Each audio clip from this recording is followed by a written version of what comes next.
take out the money. So when I came back last year, after it was too late to exchange the money, I opened it and found 500 rupee notes. And I caught myself thinking, So again, it seems to be something, and then I had to remind myself you can no longer call it 500 rupees, and so that was it. Anyway, there are plenty of examples, and I'm pretty sure you get what we're talking about, inherent existence, etc. And this, if you're interested, well, if it's really true that understanding this is the solution to all your problems, maybe that's an incentive to think about it further.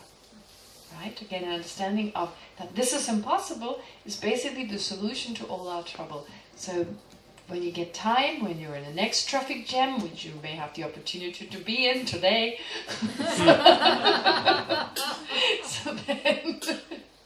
so then there's food for thought. Okay. All right, but let's now look at the close mindfulness or close placement of mindfulness on phenomena. So having done all this analysis, we are saying that phenomena nonetheless exist conventionally. There's conventional money, etc. But the way we've analyzed, we could fall into the extreme of nihilism, thinking, well, then there's nothing there, right? So if there's no money, there's no 500 rupees, there's no feeling, nothing. When we look for it, it cannot really be found. And since for us, for something to exist, it must exist inherently, by denying inherent existence, it feels as if we deny the whole thing. And so someone here says, if this is so, you say, that is us basically saying, there's no conventional truth. Right? We end up falling into extreme of nihilism, or it's possibly falling into extreme of nihilism. Then the true truth, so the truth of emptiness, or the ultimate truth, and then everything else other than emptiness, those phenomena, money, forests, people and so forth, what becomes of them? Also, if the conventional derives from sentient beings' mind, how can they pass beyond sorrow? So we say, actually, conventional truth is merely imputed by sentient beings. But that seems like, what? We're just creating reality? You need sentient beings, not a Buddha. So basically we create reality, we create conventional truth. So if they go, they pass into nirvana, if they become Buddhas, you have no more things left. Right? That's what's going on. There seems to be a contradiction there. So we're creating it. It's not Buddhas who create things. No, it is sentient beings who merely label. And that takes me back to, what does that mean to merely label? Well, when I have a thought of I can cook or something, I label I'm a cook. Right? My sense of identity, who I am, is basically just a collage of words that I created, thoughts, and I reinforce them. And every now and then when I think of myself or of anything else, it's basically something goes back to my thoughts. Right? I mean, just remembering something. If you remember something, some image comes to mind, which is a representation of what you think that phenomenon is. So if you think of a car, there's just some idea that you have a concept of car that appears. And for you, that resembles car. If I ask you, think of car, it probably arises, it has a certain shape, and maybe it's a Mercedes, or maybe it's a Kia, or whatever kind of car that appears. Maybe it's white or blue or black and white, right? So there's just your notion of what a car is. Okay, what else? What other cars? Like, do all cars appear to you? No. So when we think of car, there's like a subjective idea that we think about. Also, when we see cars, I mean, we have a sense we see something objectively there. But we always just see something that no one else sees. We cannot see the same thing. We're always in different places. If I'm here and I see you, well, like usually I say this jokingly, but it's true. I see something that none of you have ever seen, which is your face. Don't tell me you saw your face in a mirror. That's not your face. The mirror image is not your face. The photograph is not your face. So you only see something that is a likeness of your face, but you have never seen your own face. So I see something that none of you have ever seen. But of course you've got the advantage to see something I have never seen.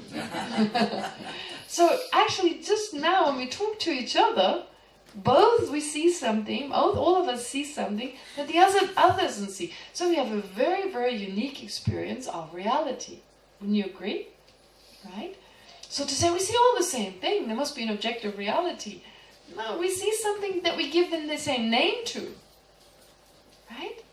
We call this, what do you call this? Not just flower. I know it's a flower, but what kind of flower is it? Begonia? Begonia. So we call it a begonia. Okay, great. But the begonia you see and the begonia I see are different. I sit here, you sit there, you have a different perspective. Maybe your pink appears like my gray, or vice versa. We don't even know. We call it pink. Do you call that pink? Yeah. Not that we disagree on what we call it. But, calling it pink color, we don't know. Just because we call it all pink doesn't mean we see the same thing. Do you know the BBC dress? Yeah. You know the dress. The dress. It's on the BBC. You can find it. There's a dress someone took a photograph of, and apparently half of the population sees gold light blue, and the rest sees blue and black. I see gold and light blue. And other people go, no, it's black and dark, it's with black and blue. I don't see it.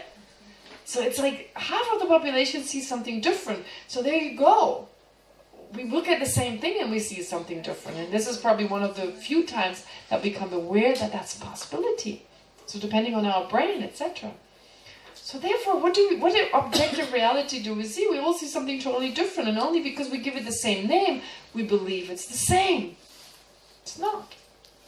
Right? Okay, so there's so many ways of talking about this, but in the end, what is my reality is what my conceptual mind creates.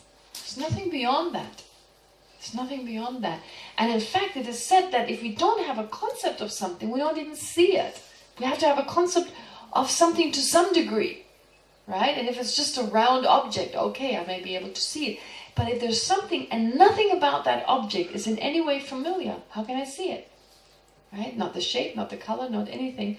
Then I cannot see it. So it shows that also the things that I recognize with my sense consciousnesses very much depend on my mental consciousness, right? So therefore, in certain countries, if you're familiar with, I don't know, different kinds of sand or different types of snow, then you recognize them. But if you don't know what to look for, it's all snow, right? Hummus is hummus, no matter where you buy it, right? For me, it's like hummus is hummus, what do I know? But of course, for someone in Israel, oh, this one's good, and I never actually. When I first come here, everything tastes so good, and people say, "Would you prefer this or that?" And I'm like, "I don't care, it's all so good." So to make a choice is really difficult. And then the person I'm living with, Ronnie, is telling me, "No, it's not the good one." I'm like, "No, it's fine, it's wonderful," because I can't see the subtlety. I don't know what to look for. So the point is here, even with our sense perception, we can only notice the differences. We have already a concept of it. So therefore, actually, it does make sense to a certain degree that everything we perceive, we perceive it because we label it, because we have an idea of it. But that seems bizarre. So things only exist because the sentient being is perceiving them? Okay. So there's, again, that seems to be a contradiction here. So this is all said in the first verse? Yes? No. Hummus is not in here, but... Okay. Also, if the conventional derives from sentient beings' mind, how can they pass beyond sorrow? If they're beyond sorrow, the things disappear, then there's no more conventional truth. So, right, so what's the problem? Well, the problem is... sentient beings would attain enlightenment, there will not be conventionality, so what's the problem? It's not true? There's no more Buddhas? They're not enlightened? Yes. No, they're not enlightened because enlightenment is a conventional truth, and if you're enlightened, then there's no conventional truth. You see, there's like this contradiction. So we say enlightenment is merely labeled. Anything is merely labeled. And the labeling mind is that of unenlightened beings. And then if everyone is enlightened, well then no one is enlightened, because being enlightened is a conventional truth, but you no longer have conventional truth. So there's this kind of But it's only us not understanding, because for us, the contradiction only lies in the fact that we still believe there's something intrinsic, there's something inherent there, and therefore it becomes a problem. So this is just pointing out these contradictions if we continue to believe that phenomena exist, or if we believe phenomena exist inherently. Right? Okay. This is just the conceptual mind of others, not that of beings in nirvana. So it's not beings in nirvana who conceptualize, but it's, so phenomena only exist because we conceptualize, and that's those beings, ordinary beings like us. But that doesn't seem, we have a sense like, someone asked me, doesn't the Buddha exist truly, or karma exist truly? This is the next kind of discussion. There's a sense that some things are a little bit more real than others. Oh yeah, anger is not that real. Love is more real. Bodhicitta is more real. Karma is more real. Emptiness itself is more real. But even just emptiness is merely imputed. And that seems weird. A Buddha is merely labeled. So then again, then he doesn't really exist. We just create him in our mind. That's the next tendency. Oh, we just make it up. But that's also not what we're doing. We're not calling this table today and Buddha the next day. No, there's consistency. There's a consistency with what we do. And it's still a table because we call it such. Because there's a basis of imputation. We've all agreed that a certain function is performed by that table, so we can call it a table. It's not random. Right? So people come up with this idea, oh, anything is possible. And again, that's not the case. So it's very difficult to find that balance, basically. Okay? So this is just the conceptual mind of others, not that of beings in nirvana, which labels, I mean, now nirvana here in particular, Buddhas. If thoughts come after this, there's still conventional truth. If not, conventional truth has ceased. Right? If thoughts come after enlightenment, then there's still a conventional truth. But if there's no more thoughts, then there's no more conventional truth. That is like, what? That's weird. So that understanding is so hard. Analysis and what is to be analyzed are mutually dependent. So here it's just saying anything that exists is dependent on something other than itself. So an analytical mind needs an object to be analyzed. So everything is relative. Nothing exists absolute. Not even a Buddha. A Buddha is only a Buddha in relation to someone who's not a Buddha. Right? So long is only long in relation to something shorter, etc. Okay, so it brings in this factor, or this attribute of being relative.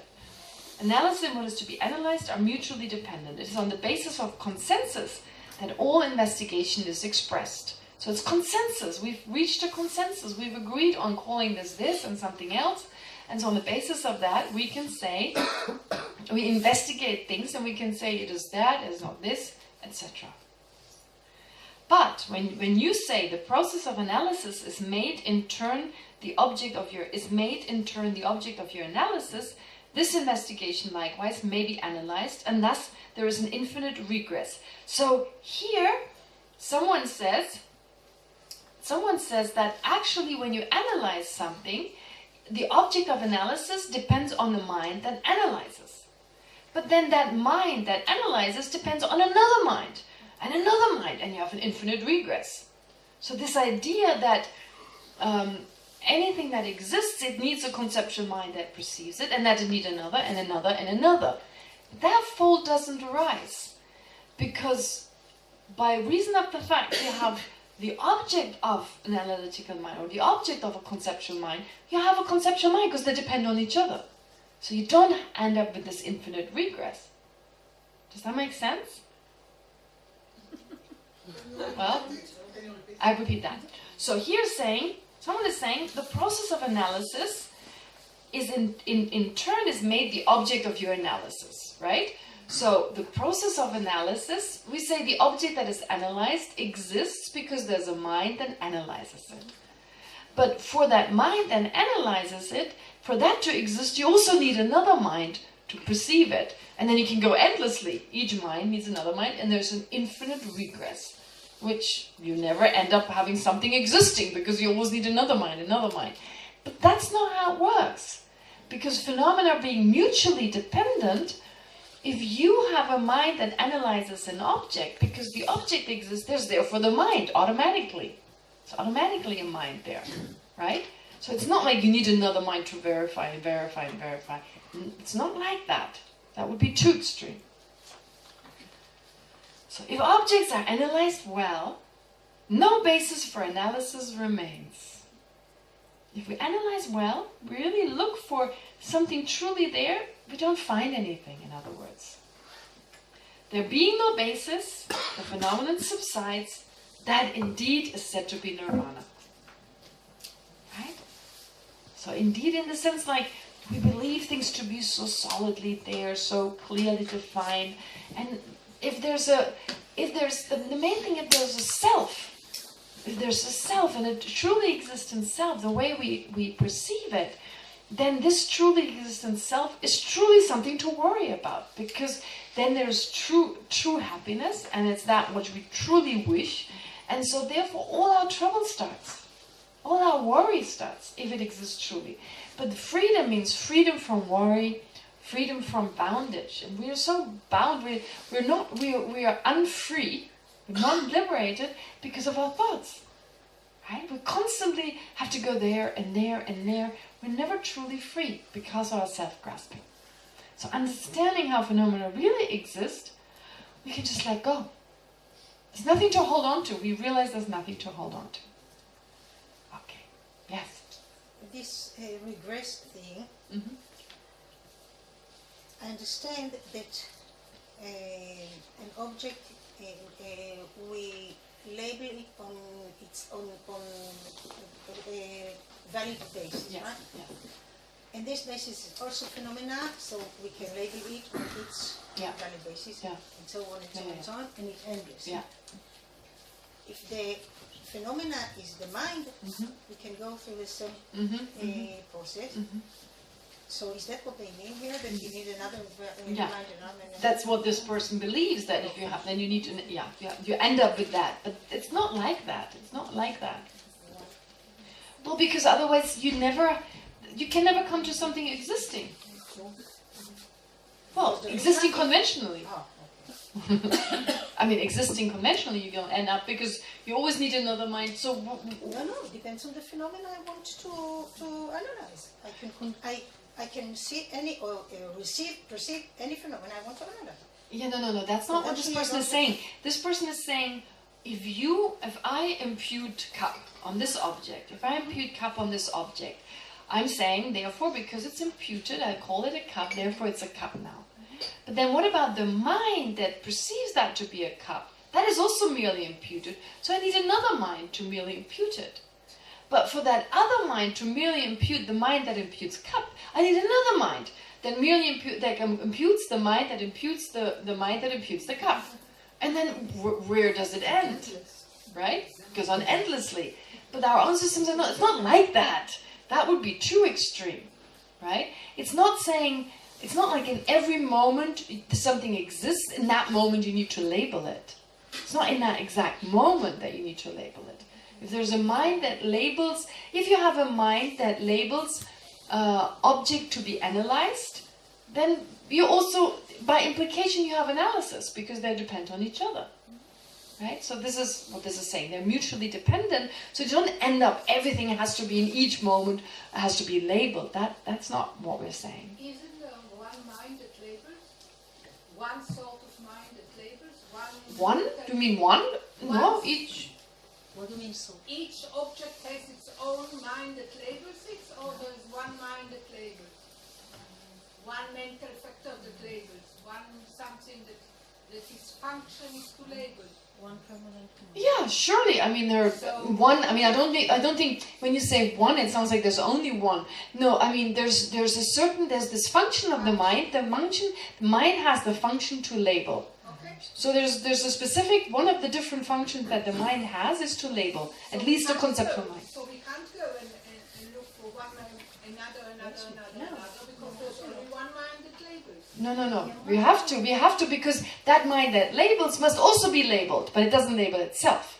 That's what this person is arguing. So the mind that labels is also merely labeled. So what labels the mind that merely labels?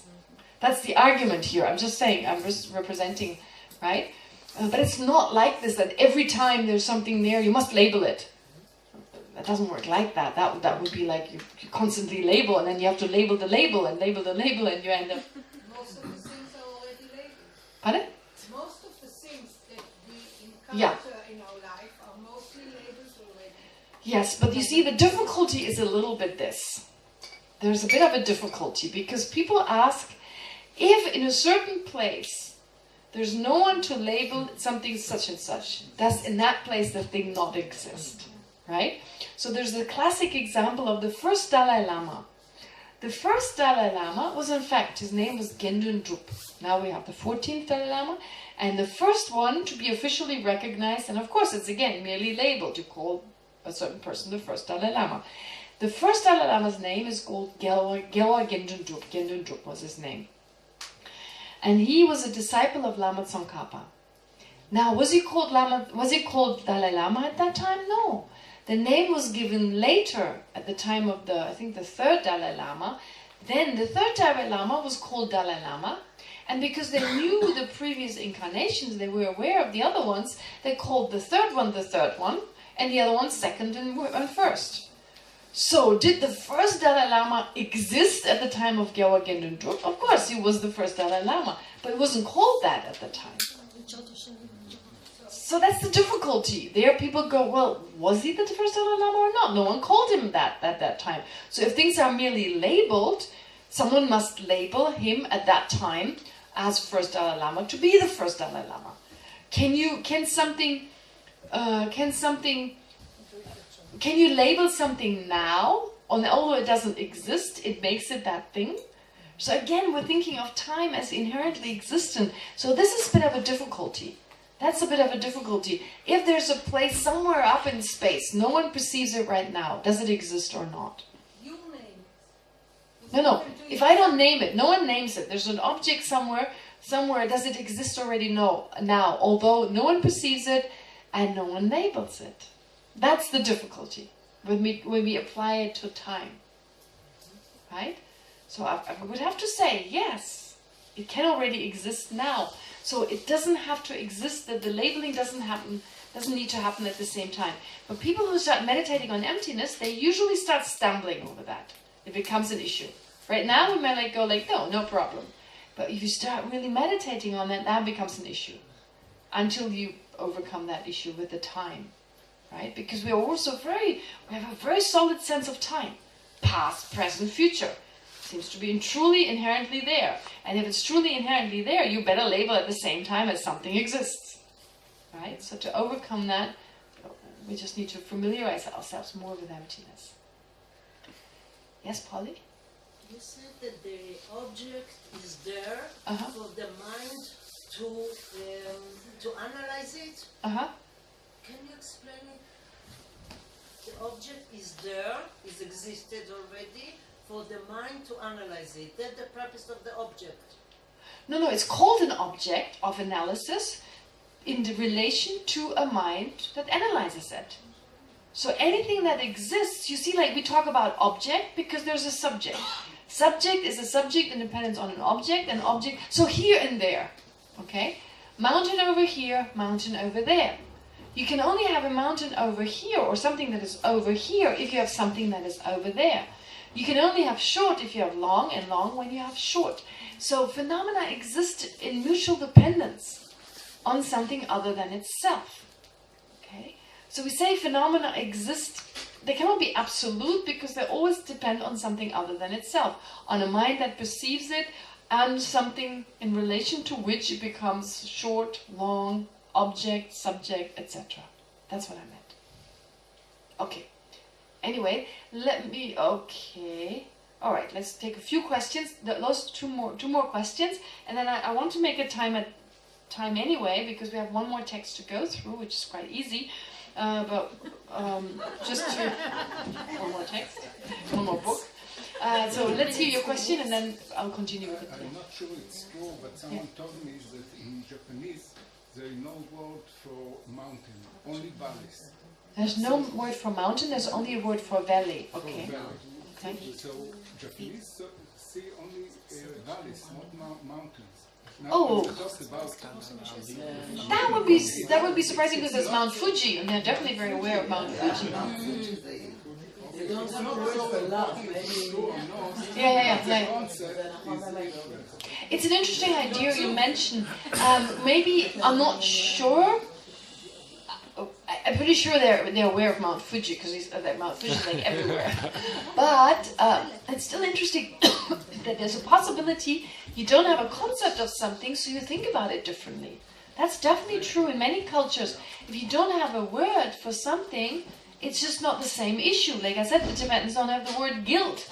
Maybe that's a good idea, just get rid of the word, and then kind of it's easier to get rid of that, right? I mean, and sometimes, of course, other things, if we have a word for it, it helps us to recognize it better. So in the end, a concept, a word, those are closely related. So if we don't have a concept of something, we can basically not think about it. How could we without a concept? I heard that there were traditional tribes that they have no eye. I heard about that too. That there are tribes, they don't have a word for I. That's interesting. They speak in No, I myself. I mean, no self. They speak about us. I mean, they still have a sense of I here because there's us, but it's beautiful how they probably have a wider sense that the I is just, wider. And so that's actually quite beautiful how the I being merely imputed, it kind of shows, like, I'm thinking sometimes of mothers, when they have a child, the moment there's a child, there's a sense of the I has grown. It's kind of now been extended to this other person. So it shows it's totally random. It's pretty random. There's no inherent I, because otherwise you couldn't include something more than this mind and body, right?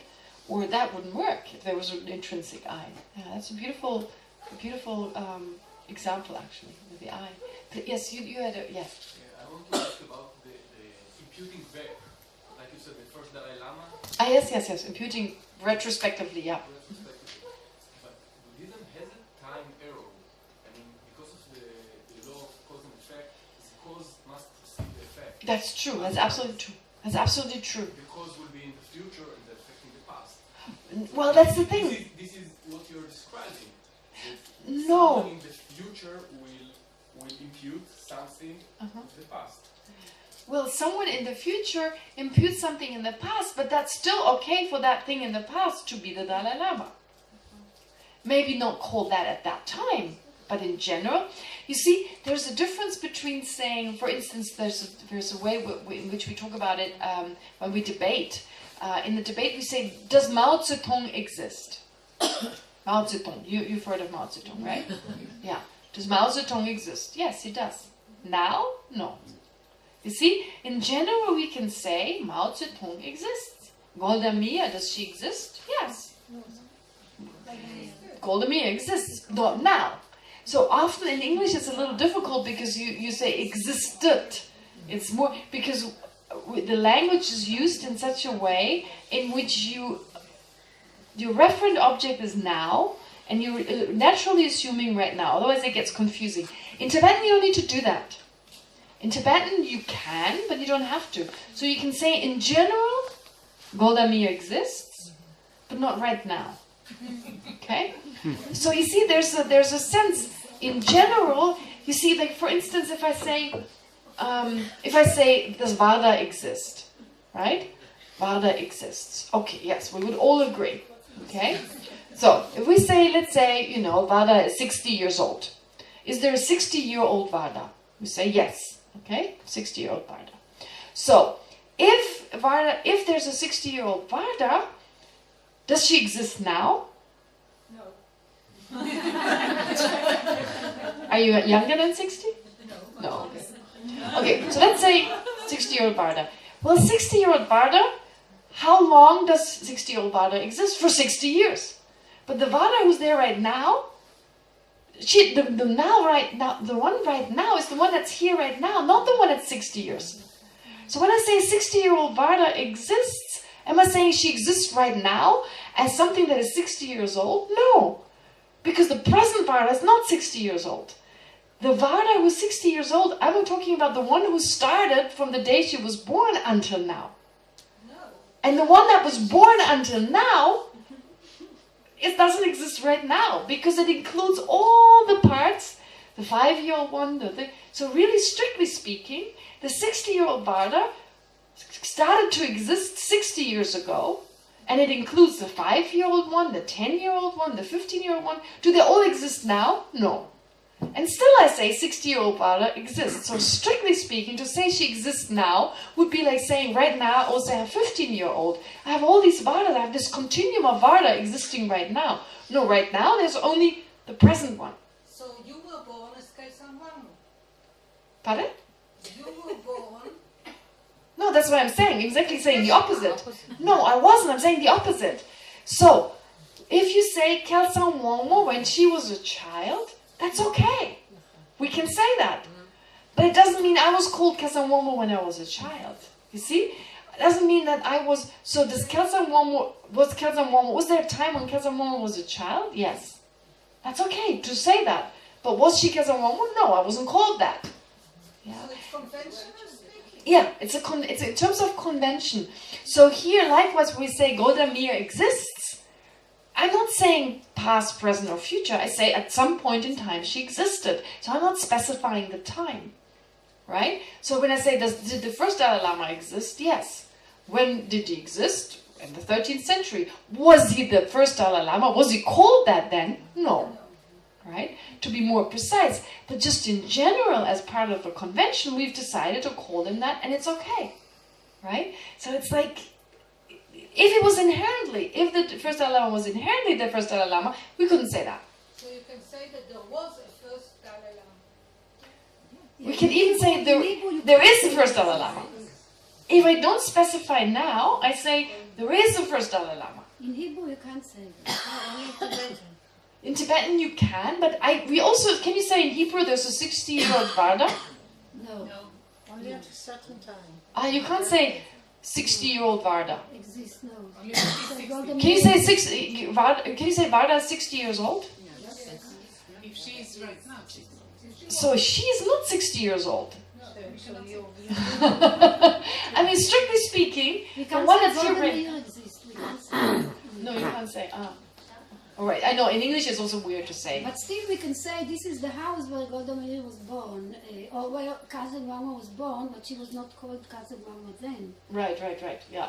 So certain things we can say, certain languages, the grammar of certain languages allows certain things, but actually if we left aside the grammatical rules, we can all agree with what I'm saying is independent of time. If something existed at a certain time, it existed, right? Yeah, or we can say it exists. If something existed at a certain time, we can say it exists, right? I mean, just not now. Now, can you do it vice versa? If somebody was called Moshe when he was born, Yeah.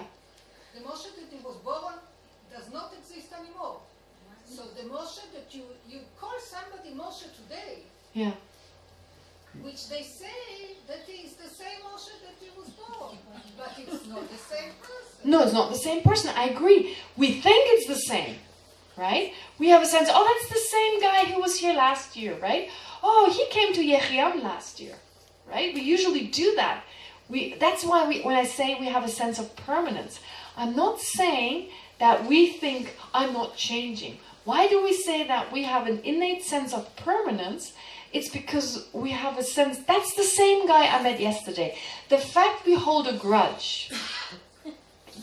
Is everyone familiar with this idea of holding a grudge, right? No. What's the Hebrew word? No, we just never hold the grudge. No, she doesn't know the word. So the fact that I'm still angry with someone, right? If I meet someone, I'm angry with someone, I'm angry with Moshe, right? I'm angry with him, I'm still angry with him because last week he said such and such. So when I see him today, I'm angry with him. But actually the person who insulted me last week is not the same Moshe. So how can I be angry with Moshe now? Because I perceived last week's Moshe and Moshe today as one. I see them as being this, that's the same guy. That's the guy who did the such and such. No, this is merely convention, right? It's merely convention, but actually it's easier to say that's the same guy. It's still Moshe, I still call him Moshe. but we neglect to understand that in that it's actually not the same person any longer. For us, it becomes the same. That's why we perceive of ourselves as permanent, because we perceive a past object and the object now as being one. That's a mistake, right? Okay, should we just do the next text and then you wait? Okay, great. All right, let's do the next, just so you have everything. Now the 4 types of mindfulness described here,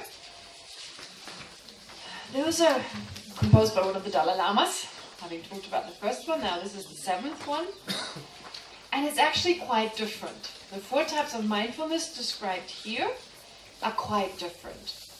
Now, since they're part of the Tibetan canon, I thought anything I can present to you on mindfulness, well, this is a very popular text, but here the mindfulness is slightly different. Now, there are 4 types of mindfulness, and one I had to leave out because it's Tantra. This is not anything, I don't want to talk about Tantra. So the 3rd mindfulness I've actually left out. So it's only the first one, the second one, and the last one is subdivided into 2. So the last one you're familiar with already. It's the mindfulness on emptiness. Now the first and the second are really weird. It's really quite weird. But I thought I put it in, I don't do it, I'll leave it, I put it in, I was back and forth. And I thought it's still an interesting idea that is very much part of Buddhism, so might as well at least introduce it, however weird it seems. And it's said to be really difficult, actually, a difficult idea, but just psychologically very effective. Okay, now the first one is this idea, usually if you engage in practice, you have a lama. Now a lama, there's a difference between a teacher, a spiritual teacher, a spiritual friend, and a lama. So they're different stages. Not everyone who teaches the Dharma, in my case, we're just spiritual friends. Okay? So, but there are lamas, there are these great beings who are very lucky they're still around, who actually live what they teach. So they're these lamas, they're usually recognized as such. It's almost the Dalai Lama, the Karmapa, it's almost the Karmapa, all these great beings who are widely, it's easy for us basically, because they're already recognized as these amazing beings. And there's so many of them. Lama Zopa Rinpoche, and I'm sure you know many other lamas. Some of them have passed away, but then their reincarnation also, their reincarnation comes. Reincarnation is reborn and recognized. Anyway, those beings were very lucky because their teachings are so much more effective. If someone teaches something that they live, well, how effective is that for our mind? But there's no but. So with these particular teachers, those teachers, they actually could be Buddhas. Could be. It's possible. I mean, honestly, if so many beings have become enlightened, what are those enlightened beings doing? What are they doing? Right? On the enlightened island, they're having like an extended enlightened elect vacation. I mean, they're around, they're around, they're teaching sentient beings. So it would make sense that these enlightened beings are around and they manifest, and what would be the best way to manifest? In the form of a lama, right? Those are the ones we believe to be representatives of the Dharma. So, now it comes the relationship to a lama. It's really, really difficult, that relationship. It's not easy, because it's a very important relationship, a relationship to a particular lama. But because of our misperceptions of reality, we often feel we have to be around that person physically, right? And then it becomes a groupie relationship. There are plenty of groupies around the lamas. Oh gosh, such a groupie. So much grasping, so much attachment, wanting to be near the lama, wanting to get attention from the lama. That is not relying on a lama. Relying on a lama and trusting yourself to a lama is basically seeing that person as an inspiration. Seeing them as an example. I want to be like that. Listening to what they have to teach, right? Like if you think of His Holiness the Dalai Lama, thinking about or reflecting upon what they teach and putting it into practice. That's it. It's actually pretty straightforward. But it is an emotional relationship. You connect to this person on an emotional level. Okay? And you don't have to be physically around them. It's basically you feel inspired by their teachings. You allow yourself to be inspired, and it's supposed to give you joy. So it's described as faith. Faith. What is the word of faith in Hebrew? Huh? Emunah. Yeah, emunah. So that is very important in Buddhism. Faith. But it's different to what you may think faith is usually, because faith in Buddhism should be based on reasoning, on logic. Not blind faith, just a faith. And faith has three aspects. One faith is to believe in something, believing faith. One aspect is joyful faith. And one aspect is aspirational faith. So with your Lama, believing that they tell you the truth, but still being skeptical, still analyzing. So when they talk about karma or actions have consequences, that is difficult to understand. That's difficult to verify. So there's a kind of an openness to that. Yeah, that's a possibility. And to try to live accordingly, but still be skeptical. But there's also joy. Joyful faith that in like when you meet them, when you think about them, it creates joy in your mind. It inspires you. That's joyful faith. And aspirational faith means you aspire to cultivate the same qualities. Okay?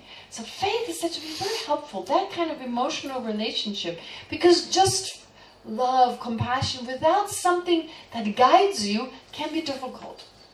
And like I said, that guide doesn't have to be someone who knocks on your door all the time. It doesn't have to be someone who you meet all the time. Right? You receive their teachings through a book, or maybe sometimes you can attend their teachings, but it's something very beautiful. That relationship is very beautiful, and it's very fruitful. It really connects you to the Dharma in a very effective way. So therefore it's considered to be a good thing to have that inspiration. Yeah? But again, what is very dangerous if you don't rely on the right person?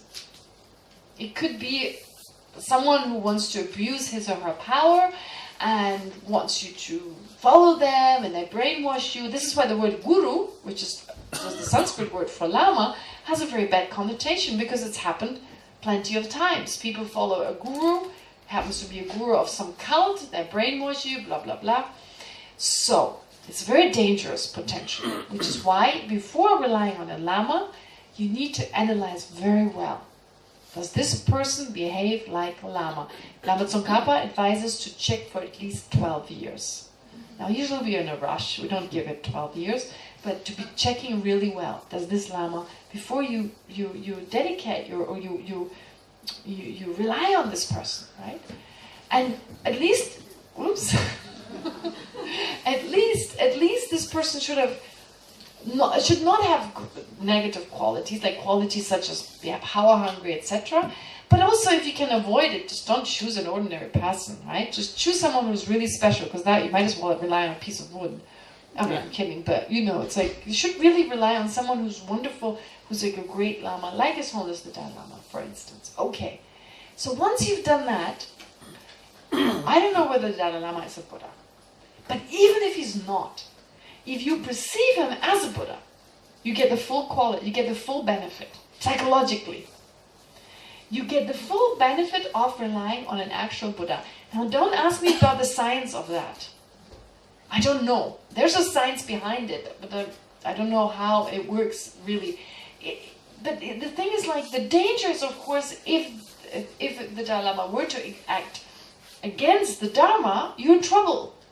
So this is the danger. You need to make sure you have found the right deal, and then this person can really guide you.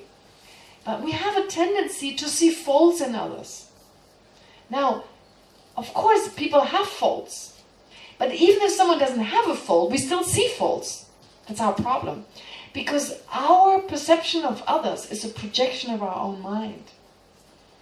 Our perception of reality is a projection of our own mind. Right? When we project, so definitely people do have faults, but it doesn't mean we recognize them, and it doesn't mean we don't identify faults that they actually don't have, that we actually have, but we start now seeing them in others. So there's no end to misperceptions at this point, right? So therefore, even if the Buddha